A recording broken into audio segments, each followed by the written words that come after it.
In 1942, in the mountains of Virginia, lightning struck a young park ranger named Roy Sullivan. He survived. That by itself is not a story. Thousands of people survive lightning strikes every year. But then, 27 years later, lightning found Roy again.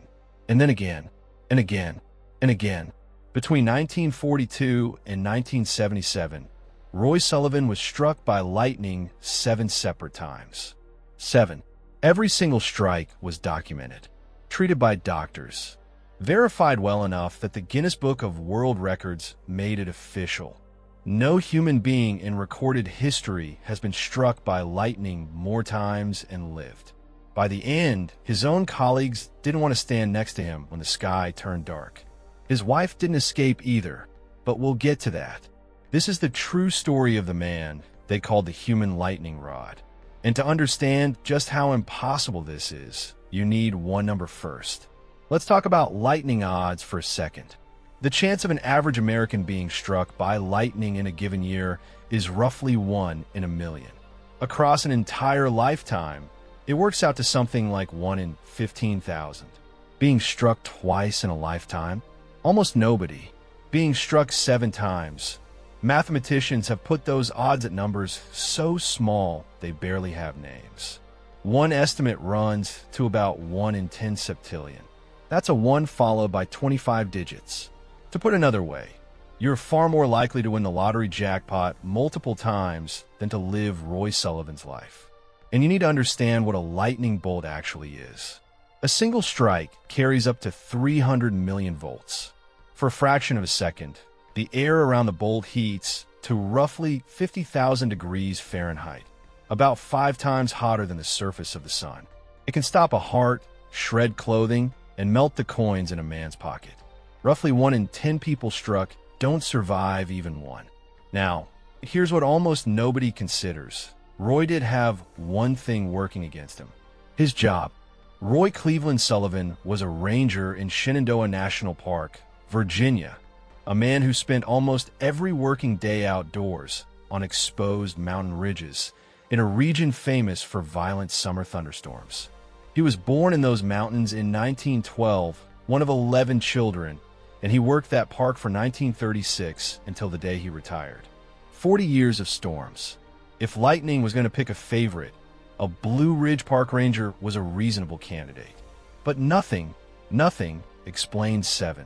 Strike number 1 came in April 1942, and you could argue it was the most dramatic of them all. Roy was a young ranger manning a fire lookout tower during a thunderstorm. The tower was newly built, and it had no lightning rod. That turned out to matter. The storm hit the tower again and again. By Roy's own account, lightning struck it 7 or 8 times while he was inside. Fire was, in his words, jumping all over the place. So Roy made a decision that sounds insane and probably wasn't. He ran out of the tower into the storm. He made it just a few steps. The bolt caught him on the way out. It tore along his right leg, burned to strip down his body, and blew the nail clean off his big toe, leaving a hole in his shoe on the way out. He survived, patched himself up, and went back to work. And for 27 years, that was the end of it. One freak accident. One great campfire story. Then came July 1969. Strike number 2 found Roy in the one place everyone agrees lightning can't reach you: inside a vehicle. He was driving his truck along a mountain road during a storm. A car is supposed to act like a protective cage. The metal shell carries the current around you, but that protection assumes the windows are closed. Roy's were open.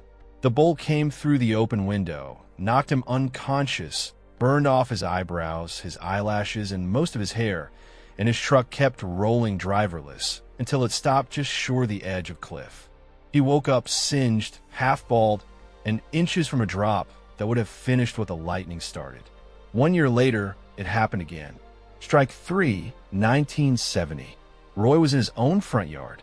The bolt hit a power transformer nearby and jumped sideways into his left shoulder. Strike 4, 1972. He was inside a ranger station when lightning set his hair on fire. His hair, on fire, inside a building. After that one, Roy started carrying a can of water with him everywhere he went. Not as a joke, as equipment. And this is the point in the story where Roy himself stopped believing it was chance. Strike 5 came in August 1973, and it's the one that haunted him. Roy was out on patrol when he saw a storm cloud forming. By now, he had a rule. When he saw a storm, he drove away from it. So he drove, and by his own sworn account, the cloud followed him. He watched it in his mirrors, tracking him along the road. When he finally thought he'd escaped it and stepped out of the truck, the bolt came down. It blew him out of his boot, set his hair on fire again, and traveled down his body to his ankle. He grabbed the can of water he now always carried and poured it over his own burning head. Think about that image for a second. A grown park ranger standing on a mountain road, putting out his own hair with a can of water he packed specifically because this keeps happening. By now, the legend had fully formed. Fellow rangers genuinely avoided standing near him in bad weather. Visitors joked about it. The rangers didn't. Roy later said it plainly. People were afraid to be around him. He told interviewers that if he was walking with a friend and a storm rolled in, the friend would quietly drift away, sometimes without a word. And the strangest part is, you can't even blame them. Standing next to Roy Sullivan in a thunderstorm was, statistically speaking, the most dangerous place in the state of Virginia. And the sky wasn't finished with his family either. One day, Roy and his wife were in their backyard hanging laundry on the clothesline when a storm came up fast. Lightning struck her too. She survived, thankfully, one strike, one recovery. But think about what that means. The odds found his wife standing next to him. Even the coincidences around Roy Sullivan had coincidences. And in 1976, Strike 6 found him anyway, injuring his ankle while he checked on a campground. At this point in the story, most people assumed the universe was done with Roy Sullivan. It wasn't. Strike number 7, the last one, came on a June morning in 1977. Roy was doing the most peaceful thing a retired-age ranger can do, standing by a pond, fishing for trout. The bolt came down out of the sky, hit the top of his head, set his hair on fire one final time, traveled down his body, and burned his chest and stomach. 7th strike. 7th survival. And then the story takes a turn so absurd that it almost feels scripted. As Roy turned to stagger back to his car, burned, smoking, freshly struck by lightning, a black bear walked out of the trees and tried to steal the trout off his fishing line. Roy, who had spent a lifetime in those mountains, picked up a stick and swatted the bear away. He later claimed it was the 22nd bear he'd hit with a stick in his life. The man fought off a bear immediately after being struck by lightning. Even the Guinness people must have read that twice. And here's the detail that makes it real instead of folklore. One of his ranger hats, burned through by a strike, ended up preserved in a Guinness World Record exhibit, the hole still in the brim. Physical, touchable proof. So what does science actually say about Roy Sullivan? Less than you'd hope.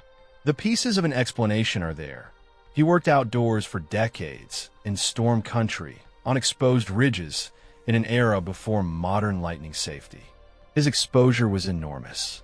Some researchers point out that tall, isolated terrain and frequent storms made Shenandoah Rangers statistical lightning magnets compared to ordinary people. All true, all documented, and all completely insufficient, because thousands of other rangers worked those same mountains, those same decades, in those same storms. None of them got hit 7 times. Almost none of them got hit twice. At some point, probability stops being an explanation and becomes the mystery itself. Roy retired from the Park Service and lived out his years in Virginia. He passed away in 1983 at the age of 71. His record still stands, and to be honest, nobody is in a hurry to break it. And here's the number that still doesn't feel real. Across 35 years, the odds of one ordinary man absorbing 7 documented lightning strikes were roughly 1 in 10 septillion. And it happened with hospital records, witnesses, and a hat with a hole in it to prove it. And that's the thing about probability that nobody ever really prepares you for.